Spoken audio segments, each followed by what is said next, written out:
Hello friends, welcome to Genius Education. Here is the topic that we are going to talk about is environmental pollution. तो इसमें हम बात करेंगे environmental pollutions के बारे में। तो जानते हैं क्या है एनवायरमेंटल पोल्यूशन। देखिए हमको सबको पता है कि एनवायरमेंट यानी the surrounding near you and around you everything that is called, it may be biotic component, it may be abiotic component, everything that is you looking around you is known as environment. So environment is one of the most important part of your life. हमारे जीवन में जैसा कि environment एक का महत्वपूर्ण हिस्सा होता है जिसमें कि हम रहते हैं राइट ना। सो जैसे कि if you are staying at your home then you have a good house, okay, which is made by different bricks, okay, cement and all this. So this is the kind of thing that is इसको कहते हैं हम that is abiotic component, that is called as water, soil, air, ये सब हो गया। जैसे कि biotic component these are living things right ना। अगर जिसमें हम रहते हैं जैसे कि हम अर्थ में रहते हैं, अर्थ में बहुत सारी चीज़ पाई जाती है जैसा कि हम प्लांट्स, पेड़ पौधे राइट ना, एंड डिफरेंट एनिमल्स, उसके साथ एयर प्रेजेंट होता है, वाटर प्रेजेंट होता है राइट ना, and another one is called as soil present होता है, बहुत सारी चीज़। तो इस सब को हम मिला के एनवायरमेंट कहते हैं। जबकि हम जहाँ रहते हैं अगर उस चीज़ का घर को हम डिस्ट्रॉय कहते हैं तो डेफिनेटली हमारा परिवेश यानी हमारा जो एनवायरमेंट पर्यावरण में ज़्यादा असर पड़ेगा। जैसा कि एनवायरमेंटल पोल्यूशन के बाद मैं कहूँगा, if we are staying at a particular home and anywhere, so if we throw the different things after use called as, it may be plastic, it may be any electrical equipment and any things into this environment, okay, so that is create some kind of imbalance to the environment because of, जैसा कि मान लो आप घर में रहते हो, आप घर में जितना सामान यूज़ करते हैं कि आप उसको अपना घर के साइड फेंक देते हो राइट ना। सो डेफिनेटली जो चीज़ आप बाहर थ्रो करते हो उस चीज़ क्या होता है कि एक हो सकता है बायोडिग्रेडेबल और नॉन बायोडिग्रेडेबल भी होता है। अगर नॉन बायोडिग्रेडेबल सब्सटेंस जो आप थ्रो करते हैं आपका घर से बाहर, तो ये सब मिट्टी में नहीं मिक्स होता है, तो इसके वजह से हमारा पर्यावरण में कुछ पोल्यूशंस होते हैं राइट ना। सो जैसे कि हम उसको कहते हैं पोल्यूटेंट एजेंट। तो इसमें सीधा सा लिखा गया है कि pollution is defined as an addition or excessive addition of certain materials, यानी पोल्यूशन उसे कहते हैं जबकि हम कुछ नॉर्मल चीज़ों पर जैसे कि कुछ अदर सब्सटेंसेस ऐड कर देते हैं, तो इसमें क्या होता है कि कुछ एक्स्ट्रा एडिशन हो जाता है और excessive addition in the certain material to the physical environment, तो उसमें कुछ इनबैलेंस हो जाता है। तो इसको कहते हैं हम पॉल्यूशंस कहते हैं, ठीक है। जैसे कि एयर हो गया, वाटर एंड लैंड्स, ओके। सो जिसके वजह से नॉर्मल लेवल से एनवायरनमेंट एबनॉर्मल हो जाता है, जैसा कि इम्बैलेंस कहते हैं कि हम राइट ना, इसको कहते हैं एनवायरमेंटल पोल्यूशन। तो दूसरे लाइन पे लिखा गया है a pollutant is a substance और energy introduced in the environment that has undesired effect adversely affect to usefulness of the research, यानी जबकि हम कुछ सब्सटेंस को बाहर थ्रो आउट करते हैं तो वो सब हमारा इंसान के लिए और जितने सारे एनिमल्स होते हैं उसके लिए एक एडवर्सली इफ़ेक्ट करता है राइट ना। जैसा कि हम अगर हम एयर को पोल्यूशन बना दें तो डेफिनेटली हमको डिजीज़ होगा, जैसा कि air contaminated disease right, this is the something called. And gas another point is air the classification of pollutant और डिस्पोजेबल नेचर राइट। सो हम जानते हैं इसमें जो क्लासिफिकेशंस के बारे में कहा गया है कि अगर देखते हैं कि classification of the pollutant on the disposable nature, यानी अगर हम एनवायरनमेंट में कुछ चीज़ों यूज़ करके बाद चीज़ को फेंक देते हैं राइट ना, डेफिनेटली दैट में भी बायोडिग्रेडेबल हो सकता है, नॉन बायोडिग्रेडेबल भी होता है। सो इसलिए हमको क्लासिफिकेशन में दो चीज़ों के बारे में जानना होगा, जो कि पहला बायोडिग्रेडेबल पोल्यूटेंट और दूसरा तो non biodegradable.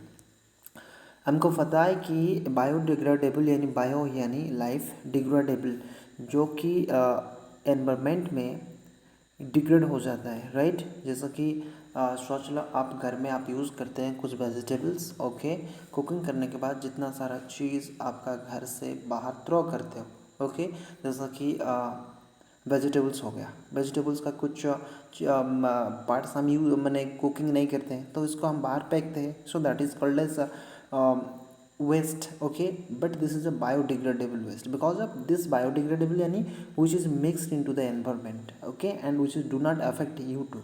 Okay, so these are called as biodegradable pollutant. Okay, so such as जैसे कि organic waste, okay, organic waste products such as phosphate and inorganic salt. For example, if a pollutant is organic, it can be used by living organism to obtain energy.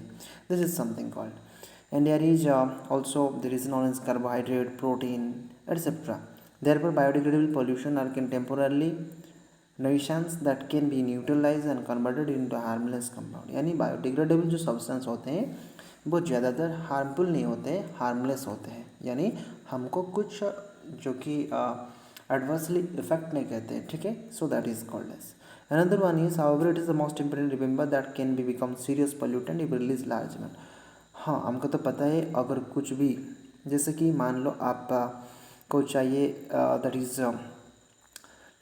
Something called 1 plate of rice, अगर आपको ज़्यादा मिलेगा तो आप अगर ज़्यादा खाओगे तो क्या होगा कि डेफिनेटली आपको कुछ इनडाइजेशन प्रॉब्लम होगा. वैसे ही और एक जो सब्सटेंस का कुछ अमाउंट होना चाहिए, वैसे ही अगर ज़्यादा भी बायोडिग्रेडेबल सब्सटेंस भी एनवायरनमेंट में दैट इज़ थ्रू आउट की जाएगी तो उससे भी ज़्यादा पोल्यूशन होगा. और ये भी डिफरेंटली हम कह सकते हैं कि ह्यूमन बींग को एंड डिफरेंट ऑर्गेनिज्म को भी अफेक्ट करेगा. सो that is the thing also.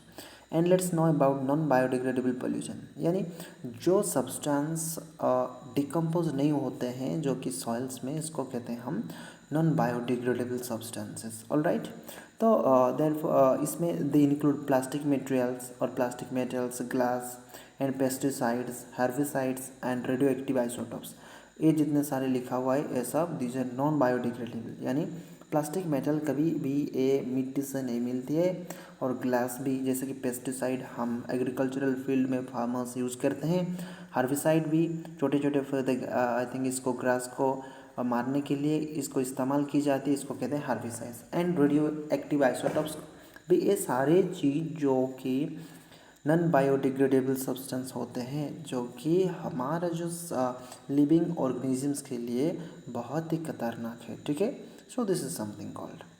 And here is this types of environmental pollution. अगर हम एनवायरमेंटल पोल्यूशंस की बात करें तो कि एनवायरमेंट ज़्यादातर बहुत तरह की हो सकता है, जैसे कि एयर एनवायरमेंट हो गया, वाटर भी हो जाए, राइट ना. And there is you can see land, noise, radio active, thermal, light and marine pollution. So this everything called. Okay, जैसा कि टाइप्स ऑफ एनवायरमेंटल पोल्यूशंस में हम पढ़ेंगे एयर पोल्यूशंस. यानी देखो एयर पोल्यूशंस के बारे में तो सबको पता ही होगा कि अगर जो हमारा एटमॉस्फेयर में ज़्यादातर की हमारा इंडस्ट्री वगैरह और जैसे कि व्हीकल्स हो गया, व्हीकल्स सब जो कि रिलीज़ करते हैं carbon dioxide and other harmful gases, okay, जो कि एनवायरनमेंट का जो एटमॉस्फेयर में मिलता है, उसके बाद जो एटमॉस्फेयर का एक इम्बैलेंस स्टेट क्रिएट करता है जो कि ह्यूमन बीइंग के लिए और डिफरेंट एनिमल्स के लिए ज़्यादातर खतरनाक साबित होता है. इसको कहते हैं एयर पोल्यूशन. All right.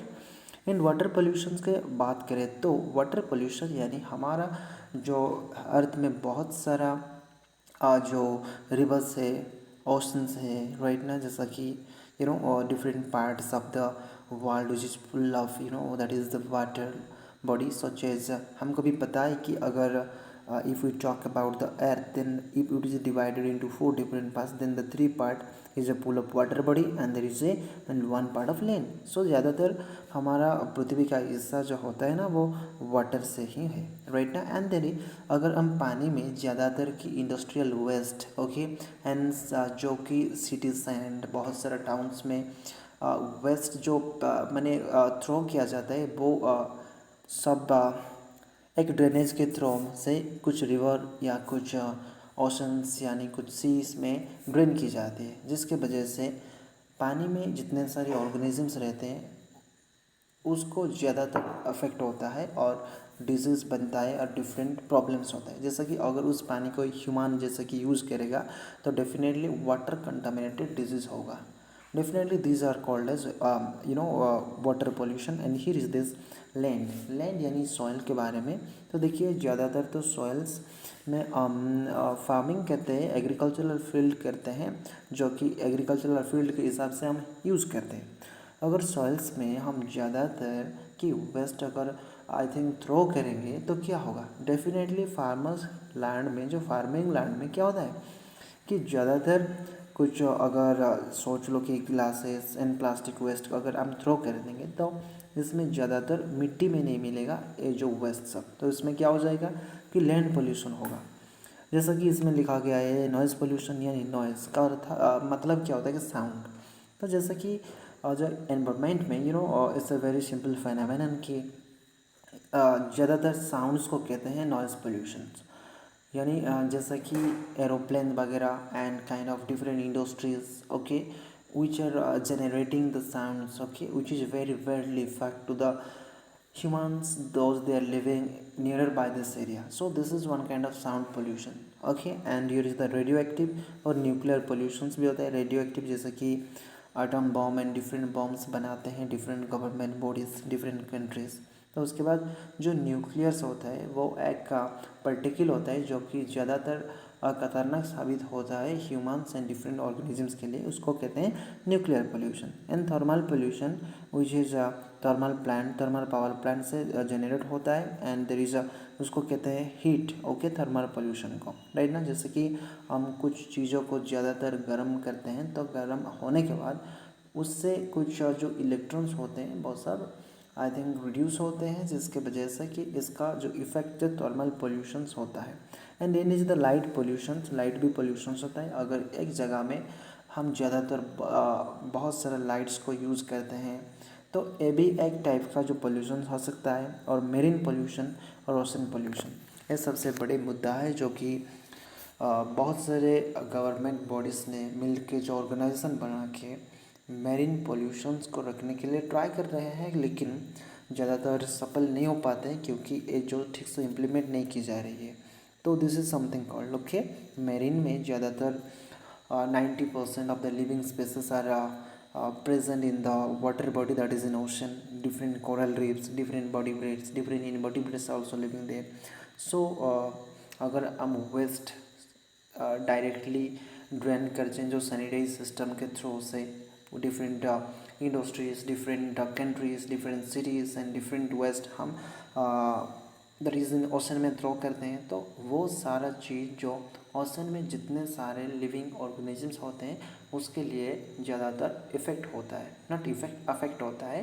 तो इस चीज़ के और इस चीज़ों को हम ठीक से समझना चाहिए कि हमको कि डिफरेंट जो डिस्पोजेबल एलिमेंट्स होता है उसको सही तरह से मैनेज करना चाहिए, नहीं तो ज़्यादातर की डिफरेंट एनवायरमेंट्स में प्रॉब्लम आएगा और which is effect to the human being also.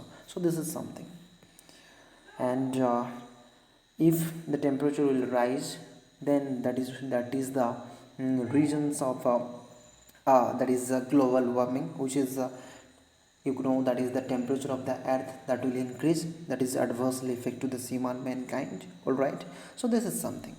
Okay guys, thanks for joining me and subscribe the channel Genius Education, which will provide most important topics of the different your subject called history, politics, and kind of environmental science. It may be biology and all the thing.